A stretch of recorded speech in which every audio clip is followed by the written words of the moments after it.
एक जंगल में बहुत सारे जानवरों के बीच एक सियार भी रहता था। वह बड़ा आलसी और धोखेबाज था। वह हमेशा खाने की तलाश में रहता था।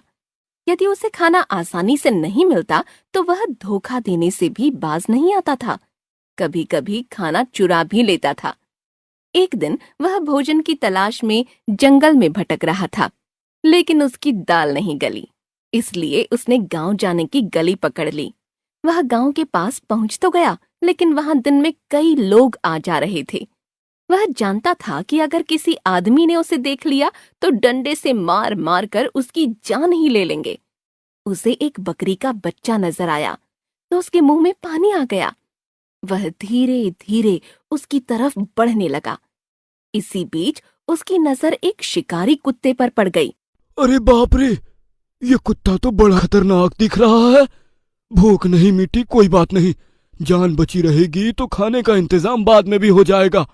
अगर कुत्ते ने देख लिया तो जान का दुश्मन बन जाएगा। सियार ने रास्ता बदला, लेकिन उसी समय कुत्ते की नजर उस पर पड़ गई। सियार अपनी जान बचाने के लिए भागा और कुत्ता उसके पीछे दौड़ने लगा। कुत्ता उसे जान से मारने के लिए दौड़ रहा था और सियार प्राण बचाने के लिए दौड़ रहा था। इसलिए कुत्ता उसे पकड़ नहीं पा रहा था। सियार के सामने एक कारखाना आ गया और वह दौड़कर अंदर चला गया। उसके सामने एक फेविकोल से भरा हुआ खुला बड़ा टब आ गया। उसके पूरे शरीर में फेविकोल लग गया और वह सफेद रंग का बन गया। वह झट से बाहर निकल आया।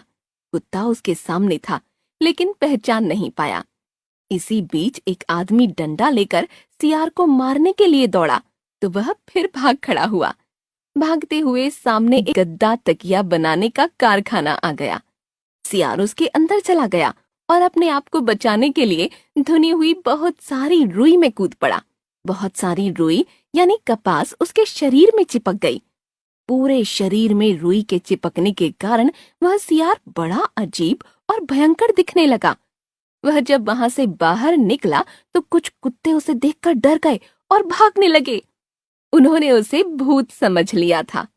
सियार को ही बड़ा आश्चर्य हुआ, लेकिन वह मन ही मन बड़ा खुश हुआ।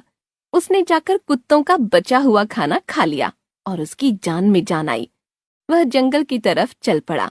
उसने नदी के पानी में अपना चेहरा देखा तो मुस्कुराने लगा। अपने बदले हुए स्वरूप पर इतराने लगा। वह अपने बदले हुए रूप का फायदा उठाने की पूरी तैयारी कर चुका था। वह आगे बढ़ा तो देखा दो चीते एक जगह किसी जानवर का मांस खा रहे थे। दोनों चीतों ने जब सियार को इस भयानक रूप में देखा तो वे डर गए। सियार ने अपने मुंह से अजीब आवाज निकाली तो चीतों की हवा निकल गई। वे भागते चले गए। चलो अच्छा हुआ, गांव में मेरा पेट पूरी तरह भरा नहीं था। अब आएगा खाने का मजा। यहाँ सब मुझे भूत समझ रहे हैं। अब तो भूत बनकर मैं जंगल में राज करूंगा। मुझे चोरी करने की भी आवश्यकता नहीं पड़ेगी। जहाँ पहुंचूंगा मैदान साफ हो जाएगा। सामने रखा हुआ खाना मेरे पेट में ही जाएगा। वह आगे बढ़ा तो हाथी और भालू मिल गए। वह भी डरकर भागने लगे। बंदर तो डरकर पेड़ पर चढ़कर छिप गया। वह तो सफेद भूत है, हमें कच्चा खा जाएगा। सब लोग मेरी बात ध्यान से सुनो। मुझे रोज खाने के लिए मांस चाहिए। अगर नहीं मिली तो मैं किसी भी जानवर को जिंदा ही चबा जाऊंगा। मैं भूत हूँ। मैं दया नहीं दिखाता, सीधे सामने वाले को खा जाता हूँ। अरे भूतनाथ जी, ऐसा मत करो। हम सब मिलकर तुम्हारे खाने का रास्ता बनाएंगे। तुम्हें रोज खरगोश और हिरन खिलाएंगे। ठीक है, अब हम आराम फरमाएंगे। रात को फिर हम आएंगे, तब सब कुछ ताजा ताजा खाएंगे। तुम्हारे राजा शेर से कह देना कि अब जंगल में हमारा हुक्म चलेगा। सभी जानवरों का सर हमारे सामने झुकेगा। ठीक है भूतनाथ, अब तो सबसे बड़े आप ही हो। जो कहोगे मानना ही पड़ेगा। भालू और हाथी ने जब शेर को सियार यानी भूतनाथ के बारे में बताया तो शेर भी डर गया। वह सियार के सामने हाजिर हो गया। अच्छा, तो शेर भी आ गया। मेरा खाना कहाँ गया? भूतनाथ जी, आप चिंता मत करिए। नाश्ते में खरगोश आ रहा है और भोजन के रूप में हिरन को भी पेश कर दूंगा। आप चिंता मत करिए, आपका पेट भर दूंगा।